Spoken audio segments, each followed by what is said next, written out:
a wealthy old man, having lost all faith in his family and those around him, decided to disappear into a nursing home, living as a poor and forgotten soul. He did so in search of someone who truly possessed a kind heart, someone worthy of inheriting his life's work. And in that place, where most people came to fade away, he found something extraordinary. Welcome to Reddit Stories. Make sure to subscribe so you won't miss any of our gripping stories. You ever reach a point in life when you look around and realize none of it matters anymore? That's where I was. My name is William Carter, or at least it used to be. I was the founder and former CEO of Carter Financial Group, one of the largest private investment firms in the country. From Wall Street to Silicon Valley, people knew the name. Some feared it, some respected it. Most just wanted a piece of it. At 78, I was what the world called successful. Forbes magazine had me on their cover twice. I owned 3 houses I barely lived in, a fleet of classic cars I didn't drive, and a family I didn't recognize anymore. After my wife Margaret passed 5 years ago, the silence in my home became louder than any applause I'd ever heard in the boardroom. My sons visited only when they needed a signature. My daughter, she had a standing Friday lunch with me until her new husband told her it was a waste of time. She stopped coming the following week. I was surrounded by people who shook my hand but never looked me in the eye. I started wondering, if I vanished tomorrow, who would notice? So I did. One crisp October morning, I closed every account under my name, handed temporary control of the company to a board I no longer care to argue with, and left. No press release, no goodbyes, no trace, just me in a duffel bag, riding the back of a Greyhound bus to nowhere. I'd always wanted to see how the other side lived. Not the poor. I'm not romanticizing hardship. I mean the forgotten, the quiet, the people who didn't matter to society's machine. I wanted to know, how do they live? How do they love when no one's watching? I checked into a small, publicly funded nursing home in rural Ohio under the name Bill Evans. I wore a beat-up jacket, $20 Walmart shoes, and carried a forged ID stating I had no next of kin, no bank account, just a modest government pension, and arthritis in my hands. Perfect. The staff barely gave me a second glance. A woman at the front desk asked, "You sure you don't have family?" I shook my head. She nodded without another question. Room 214. Share with a man named Clive who mostly stared at the ceiling and muttered about bowling alleys and Elvis. The bed creaked. The sheets smelled faintly of bleach. Breakfast was dry toast and powdered eggs. Welcome to retirement. The days blurred together, but I kept a mental journal. Most of the staff did their jobs. Not with cruelty, but not with care either. Just enough to not get sued. I wasn't Mr. Evans to them. I was room 214B, except for one. Her name was Ellie. 26, maybe 27. Brown ponytail, always messy like she'd rushed out the door. Wore hand-me-down scrubs and shoes, so worn the rubber peeled at the edges. But her smile? God, that girl's smile like the sun finally reached this gray little building. She called every patient by name, sat with the ones who cried in the middle of the night, danced while sweeping the hallway. She even brought in books for a blind veteran down the hall, and read aloud to him on her break. No cameras, no applause, just kindness. I remember the first time she spoke to me. I was sitting alone in the courtyard, pretending to read a torn-up Reader's Digest. She sat beside me and offered a granola bar. "You look like someone who could use some sugar," she said with a wink. I chuckled. "You always give strangers snacks?" "Only the ones who remind me of my grandpa," she smiled. That was our beginning. Over the next few weeks, I watched her, quietly. I saw how she stayed an hour past her shift to help Miss Beasley, who'd had another one of her dementia episodes. I saw how she gave part of her paycheck to fix the air conditioner in the rec room. I saw how she cried in the supply closet once, wiped her tears, and still went back out with that same damn smile. It didn't take long for me to realize I wasn't just watching an employee. I was watching a rare kind of person, one the world doesn't often notice, one the world doesn't deserve. I started to wonder what would happen if someone like her had the power to do more. Not just clean bedpans and fold laundry, but led, build, change things. Could someone like Ellie, with nothing but heart, carry a legacy? Could she take the empire I built with my hands and do something better with it? That's when I knew what I had to do. But not yet. I needed to be sure. The world had lied to me too many times. I wasn't about to hand over my life's work to a smile and a granola bar. So I kept watching. I kept pretending. And the longer I stayed, the more I saw what money had always hidden from me. The truth. The raw, uncomfortable, beautiful truth. And let me tell you something. That truth was about to change both our lives forever. Time moves differently in a place like this. You don't measure days by calendars or clocks. You measure them by pill carts, by the smell of reheated peas, by the sound of bingo numbers called out in sleepy monotone. But that morning, I remember every second. It was just after sunrise. The halls were still dim, the kind of soft gray that makes everything feel like a dream. I'd woken up earlier than usual, knees stiff, back aching, and I figured I'd sit by the window to catch the first light. That's when I heard it, raised voices coming from the hallway. I peeked out. Ellie was standing there, clutching a tray of breakfast plates, face flushed red. Across from her was Carl, the assistant manager. He wasn't much older than her, maybe 32. Sharp haircut, shiny shoes, clipboard always in hand. The kind of man who did everything by the book, even if the book didn't have a heart. She hasn't eaten in 2 days, Carl. Ellie said firmly, let me bring her something she'll actually eat. Carl folded his arms. We serve what we're given.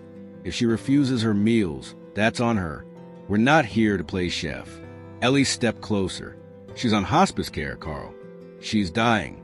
She hasn't kept anything down because she hates mashed peas. Let me give her yogurt and crackers. Please. Carl's voice dropped to that venomous hush people use when they want to look calm but stay cruel. You want to go buy her food with your own paycheck again? Is that what you're suggesting? Ellie didn't flinch. If that's what it takes, yes. That was it for me. That moment. That one. Not when she helped an old man tie his shoes. Not when she gave her only jacket to a shivering patient in winter. It was this.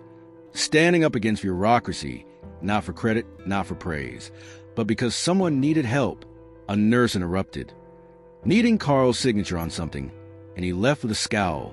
Ellie stood alone in the hallway, chest rising and falling with quiet rage. I stepped out slowly. You're gonna get in trouble one of these days, I said, folding my arms. She glanced at me and gave a tired smile. Maybe, but someone's gotta care. Then she turned to walk toward Miss Parker's room. Yogurt and crackers on that tray. That night, I couldn't sleep. I sat in the dark, listening to the faint sounds of beeping monitors and the occasional call from down the hall. I kept thinking, what made her like this? Kindness isn't that rare. But this wasn't just kindness. This was conviction. The kind that doesn't flinch when no one's watching. So the next day, I asked her, why are you here, Ellie? You could be anywhere.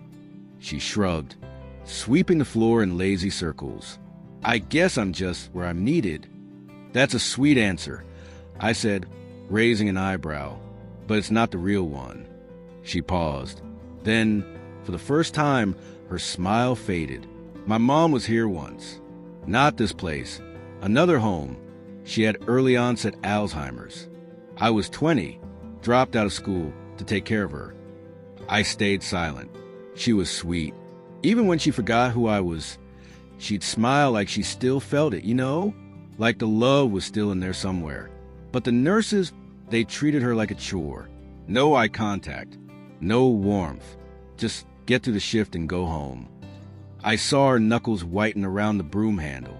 I swore I'd never let anyone feel like that under my care. Not ever. I looked at her for a long time. Then I said the most honest thing I'd said in years. You're a better person than I've ever been. She gave me a confused laugh. Don't say that. You're not so bad, Bill. If only she knew. A few days later, I staged a test. It felt wrong in a way, manipulative, even, but I had to be sure. I told Ellie I was being transferred to a cheaper facility across the state, that my coverage had run out. I needed a ride and someone to help me pack. Most of the staff didn't bat an eye. Some even seemed relieved, one less bedpan to change. But Ellie? She sat beside me on the bench out front, biting her lip, eyes wet. "I don't think you should go," she said quietly. "That place they're sending you, it's got lawsuits. Understaffed. I called a friend who works there." I raised an eyebrow. "You did all that for me?" She nodded. "I don't want to go somewhere where you're treated like less than human. What choice do I have?" I asked softly. She pulled a folded paper from her pocket. "I called a nonprofit. They can sponsor you for another month here while we try to find a better place. I filled out the forms already. Just need your signature." I stared at her. This girl didn't know me. Didn't know I had more money than the entire nursing home's budget for the next decade. Didn't know I could have bought the building twice over and turned it into a spa. And yet, she was fighting for me. Not the William Carter on Forbes. Just Bill Evans, the old man with a limp and a second-hand jacket. That night, I called my attorney. "It's her," I said. "Sir," he replied. "She's the one." I whispered. "I want her to run the foundation. I want her to have everything." It was a rainy Tuesday when the envelope arrived. White unmarked, with her name typed neatly on the front, Ellie Parker. She found it waiting in her locker during a break, sandwiched between a half-eaten granola bar and a stethoscope. Inside was a single sheet of paper. Underscore, "You are formally invited to the Carter Foundation annual banquet, held at the Carlton Grand, New York City. Black tie attire. A private car will arrive at 4 p.m. Friday. Please come." Underscore, "No return address. No explanation." She blinked, stunned. "Is this real?" The other nurses glanced over, curious, but quickly returned to their coffee and gossip. "Who's Carter?" one asked. Ellie folded the letter. "I have no idea." But I did. I watched from the hallway as she stood there, puzzled, heart racing, and I smiled. The stage was set. Friday came fast. Ellie almost didn't go. She borrowed a dress from her neighbor, did her makeup in a cracked bathroom mirror, and nearly canceled twice before the car pulled up. A sleek black Mercedes with a driver in white gloves and a small gold C pin on his lapel. As the city lights rose around her on the drive to Manhattan, she stared out the window, feeling like she'd stepped into someone else's dream. Then came the ballroom. Crystal chandeliers, waiters with trays of champagne, CEOs, politicians, movie stars. Ellie stood in the doorway, utterly out of place, in a $40 dress and shoes that pinched. That's when I stepped forward, not as Bill Evans, not as a man in faded cardigans with liver spots and a cane, but as William Carter. Black tux, polished shoes, silver cufflinks shaped like lions. Margaret had given them to me on our anniversary 20 years ago. "Ellie," I said, walking up to her. She froze. "Bill?" I smiled. "It's William, actually. William Carter." She blinked, like her brain couldn't quite catch up. "You lied." "I did," I said softly, "but only because I needed to find you." And right there, in front of the richest people in the room, I told her the truth. All of it. Who I was, why I disappeared, what I saw in her, and what I wanted her to become. The room fell silent. I walked Ellie up to the podium. "Ladies and gentlemen," I said, facing the crowd, "this is Ellie Parker. She is not a CEO. She does not own stock. She is not a politician or a philanthropist.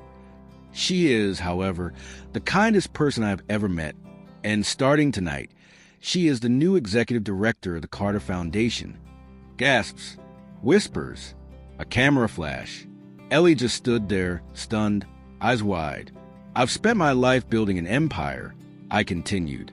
"But legacy isn't about buildings or bank accounts. It's about who you trust to carry your name when you're gone. And I trust her." I handed her a folder. Inside, full legal authority over a $200 million charitable endowment, offices, staff, assets, and, if she wanted it, a chance to change the world. She looked at me, mouth trembling. Why me? She whispered. Because, I said, you fought for people when you thought no one was watching. That's exactly the kind of person the world needs more of. Tears streamed down her cheeks. She didn't give a speech. She didn't pose for photos. She just hugged me, hard, and whispered, "Thank you for seeing me." And in that moment, it wasn't her who'd received the gift. It was me. Months passed. The nursing home was renovated. New beds, fresh paint, new staff trained by Ellie herself. She hired the best nurses she could find and paid them what they deserved. Ms. Parker, the woman who hadn't eaten in days, now had a private room, a special diet, and Ellie's visits every afternoon with crossword puzzles. As for Carl, let's just say he didn't last long in the new system. But Ellie didn't stop there. She expanded outreach programs, opened satellite clinics, built scholarship funds for aspiring nurses from low-income families. Her first initiative? Margaret's Promise, named after my late wife. It provided compassionate end-of-life care for people with no family. She didn't take a salary the first year. When asked why, she simply said, "I already have everything I need. As for me, I moved back into a quiet apartment, not a mansion, not a penthouse, just a room with a view and a rocking chair that didn't squeak. I watched from afar as Ellie changed lives, one decision at a time. Sometimes, I'd send her anonymous letters with newspaper clippings and words of encouragement. She always knew it was me, and on the last letter I ever sent, I wrote, "You reminded me what it means to be human. Not powerful, not rich, just kind. That's the best legacy I could ever leave."